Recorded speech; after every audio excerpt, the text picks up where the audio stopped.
They were painting my car when I pulled onto my street. Not touching it up. Not washing it. Painting it.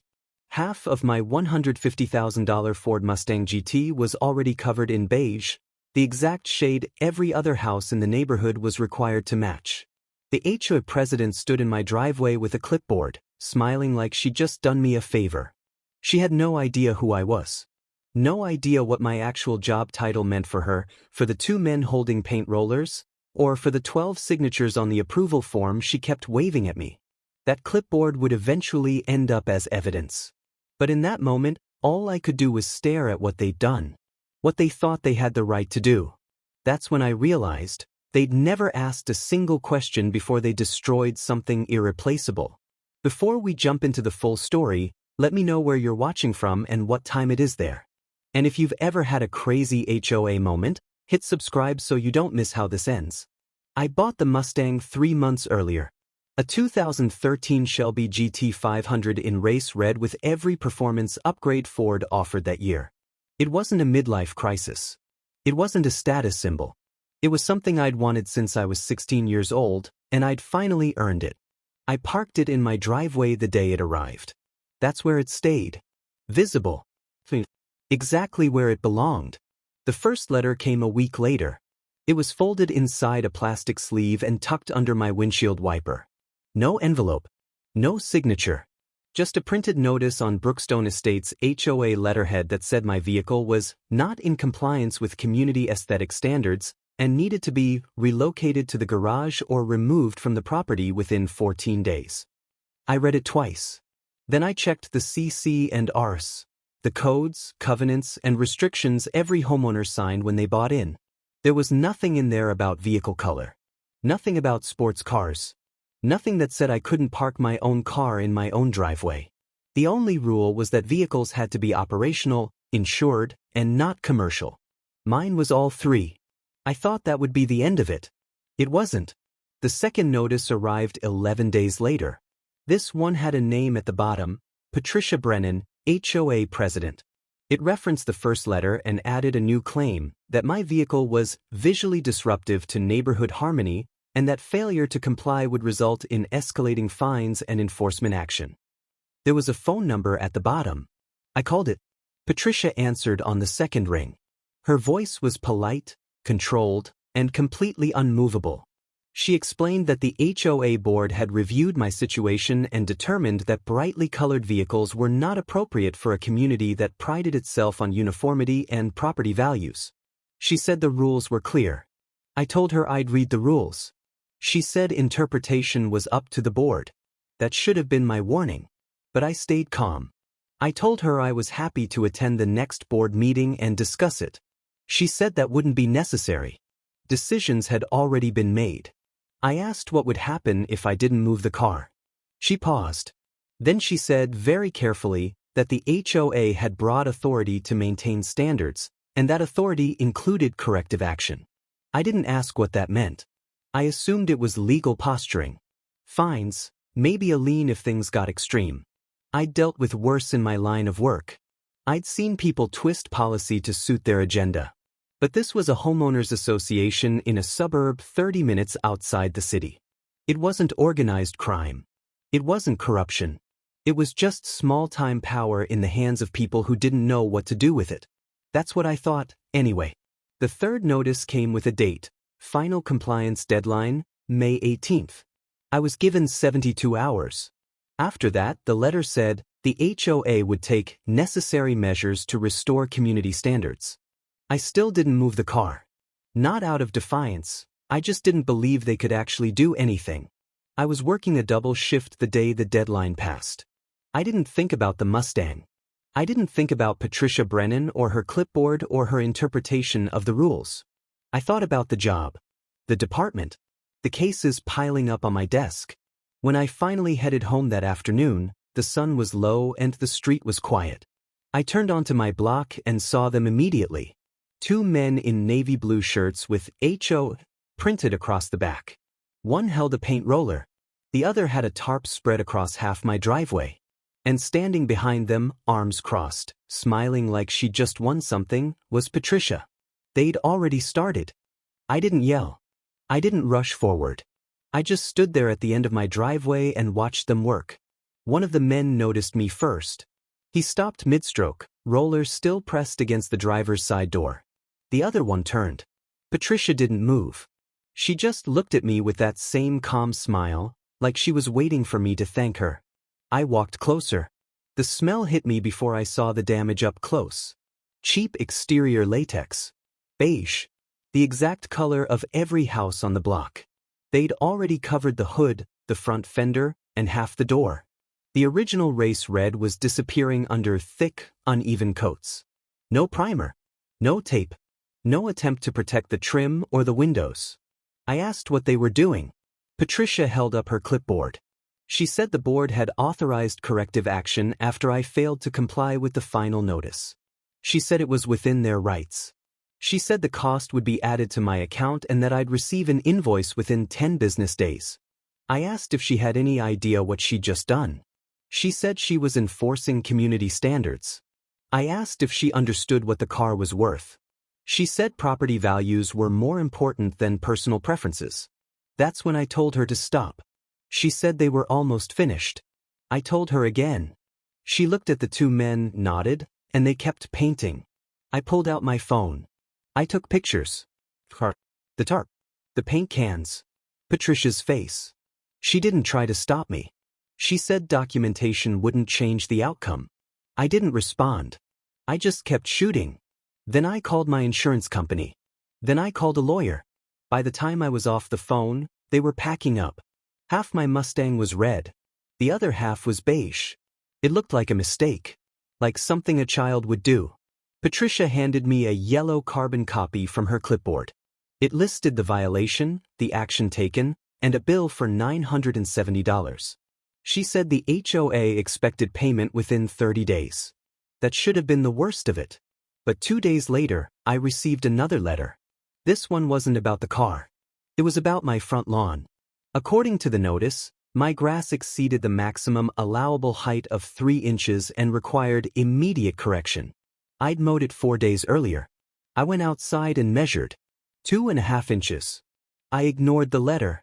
3 days after that, I got a fine for leaving my trash cans visible from the street past 7 p.m. on collection day. I'd brought them in at 6:45. I checked my security camera footage. The timestamp was clear. I sent the video to the HOA email address listed on the letter. No one responded. Then came the notice about my mailbox.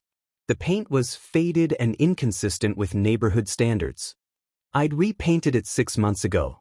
Then my porch light. Too bright. Then my garden stones. Unapproved decorative elements. Every letter had Patricia's name at the bottom. Every letter included a fine. Every letter referenced a rule I'd either already followed or that didn't exist in the CC and RS.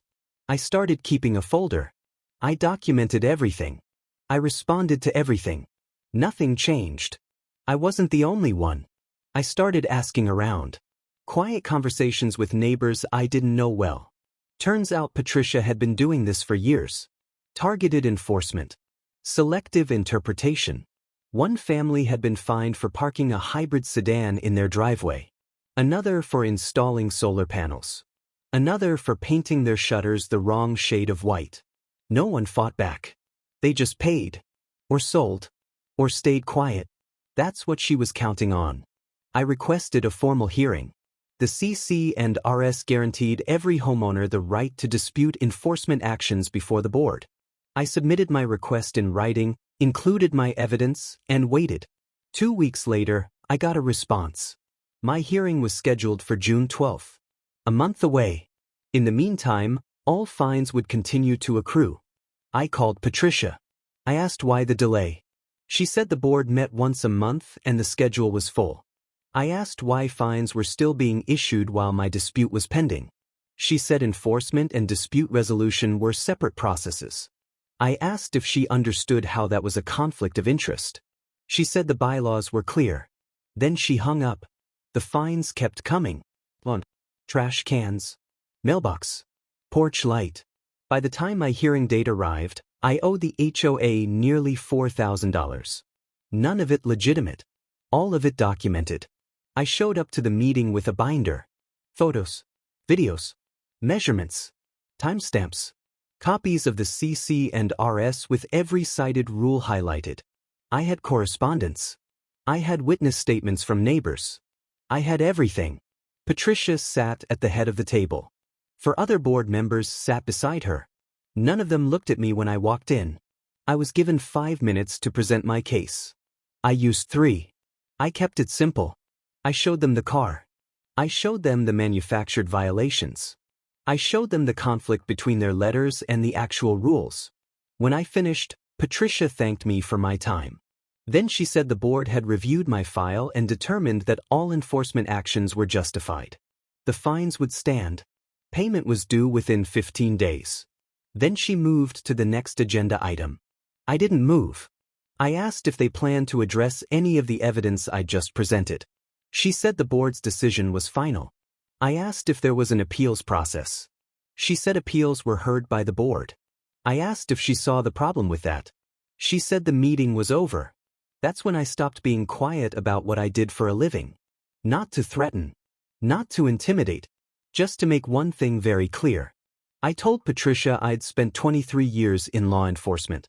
I told her I'd investigated fraud, abuse of power, and corruption at every level. I told her I knew how to document a case. And I told her that every letter, every fine, every fabricated violation, and every refusal to follow her own rules was now part of a record that wasn't going away. She stared at me. The room went quiet. Then she smiled again.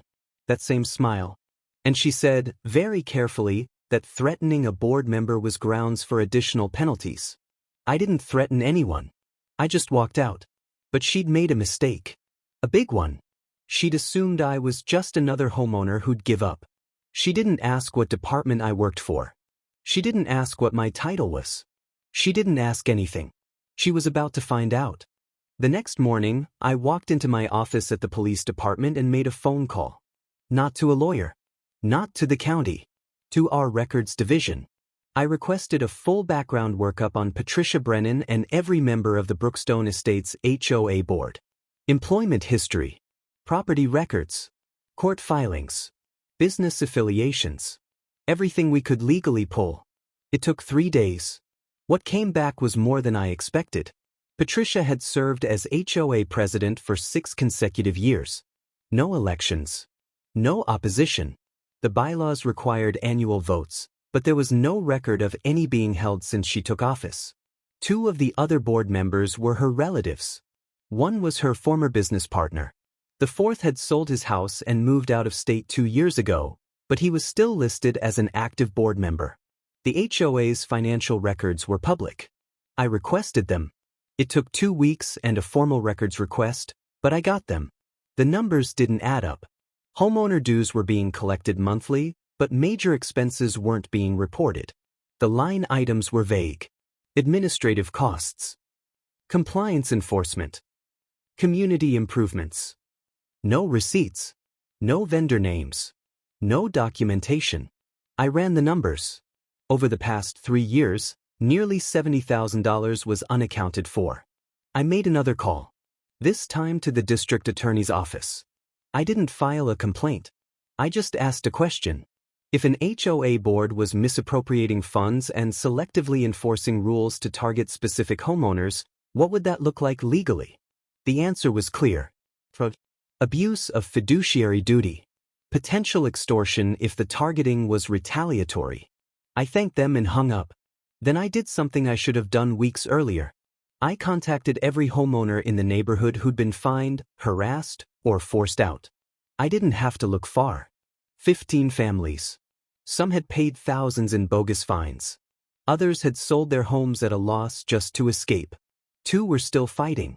1 had tried to sue and lost because they couldn't afford to keep paying a lawyer. I asked if they'd be willing to go on record. Every single one of them said yes. I filed a formal complaint with the county's Community Association's Oversight Board.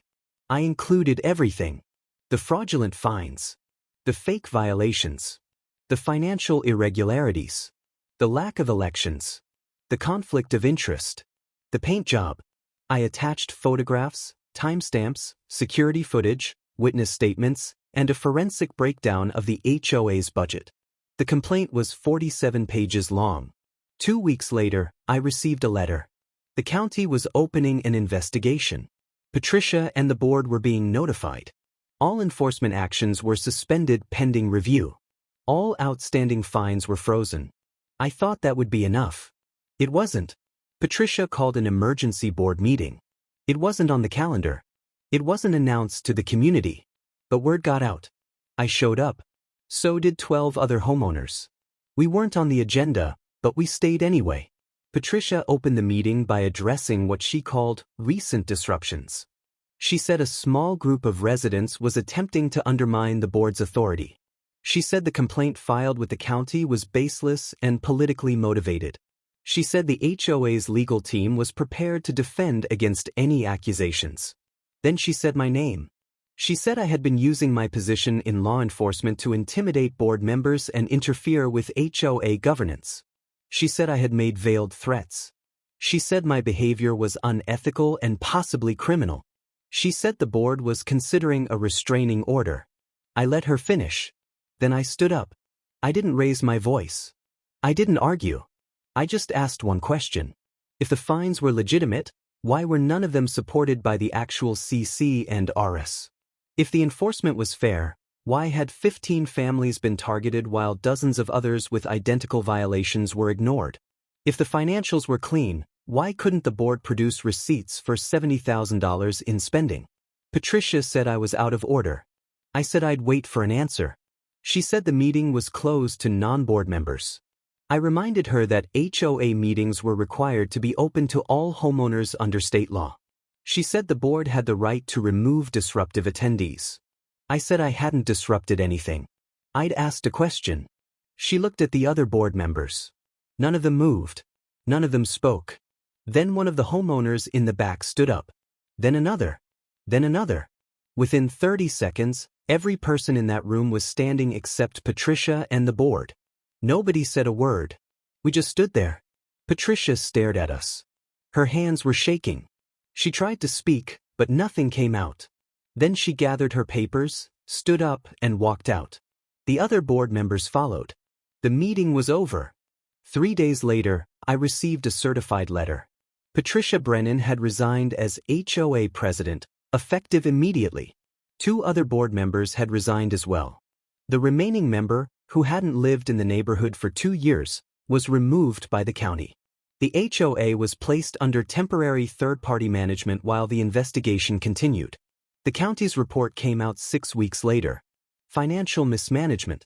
Failure to hold required elections. Selective enforcement. Violations of fiduciary duty. Patricia was referred to the district attorney's office for possible charges. The HOA was fined. All bogus penalties issued over the previous 3 years were voided. I got a check in the mail. Reimbursement for the fines I'd paid under protest. So did 14 other families. Some of them got 5 figures back. But the Mustang was still ruined. The paint had bonded to the clear coat. Stripping it meant stripping everything. A full rotisserie restoration. New paint. New finishing. Months of work. The insurance company totaled it.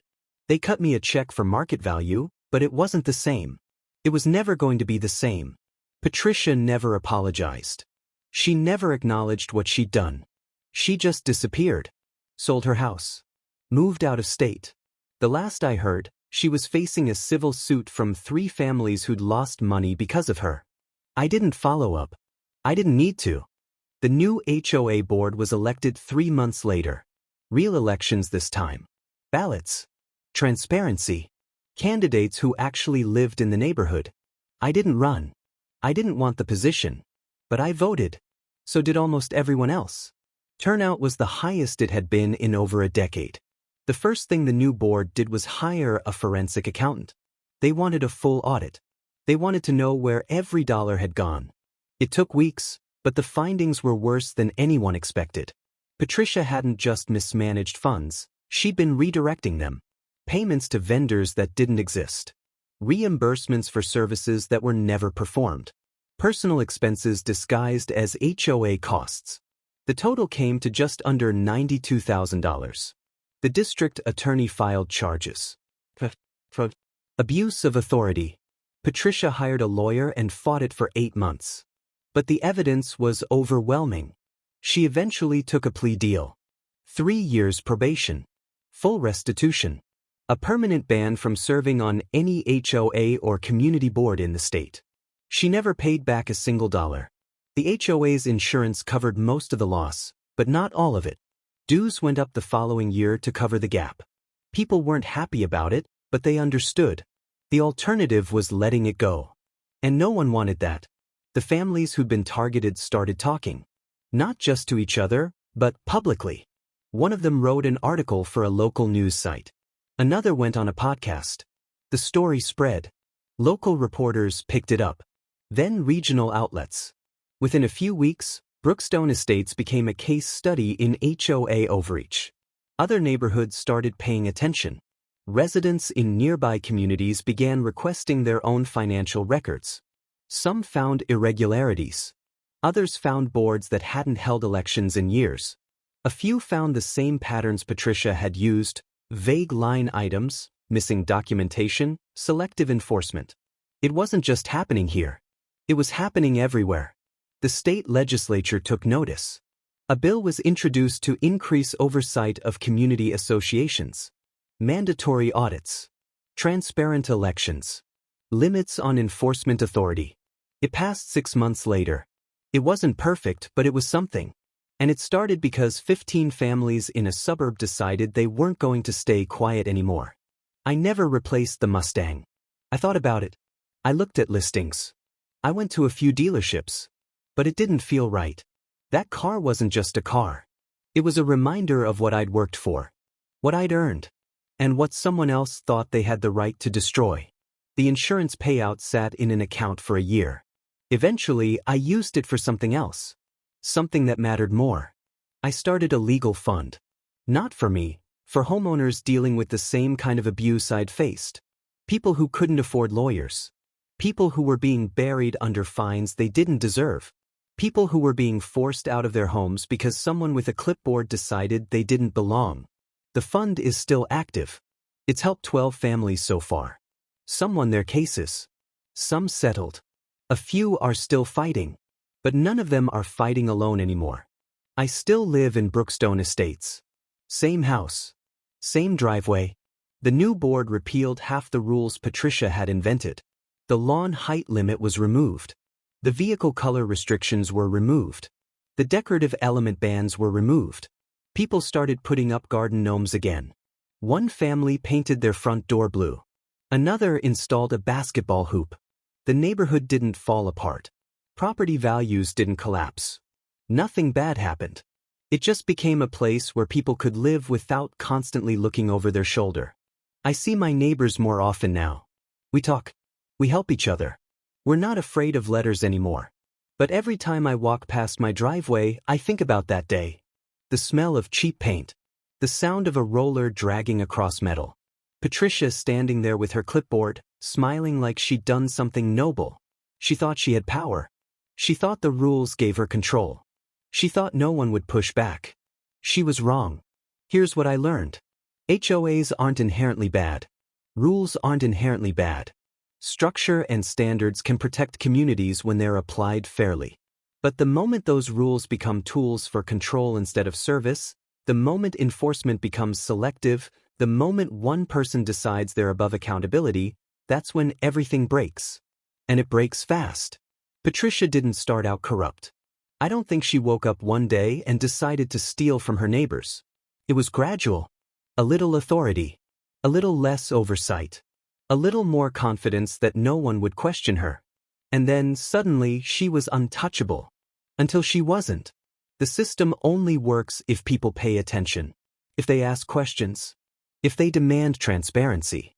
The moment you assume someone else is handling it, the moment you decide it's not worth the fight, that's when people like Patricia take over. And they don't stop until someone makes them. I'm still a police chief. I still enforce the law. I still believe in rules and order and accountability. But I also know this. Authority without oversight is just another word for tyranny. And it doesn't matter if it's happening in a government building or a suburban cul-de-sac. It's all the same. The Mustang is gone. Patricia is gone. The old board is gone. But the lesson is still here. Power doesn't care how small the stage is.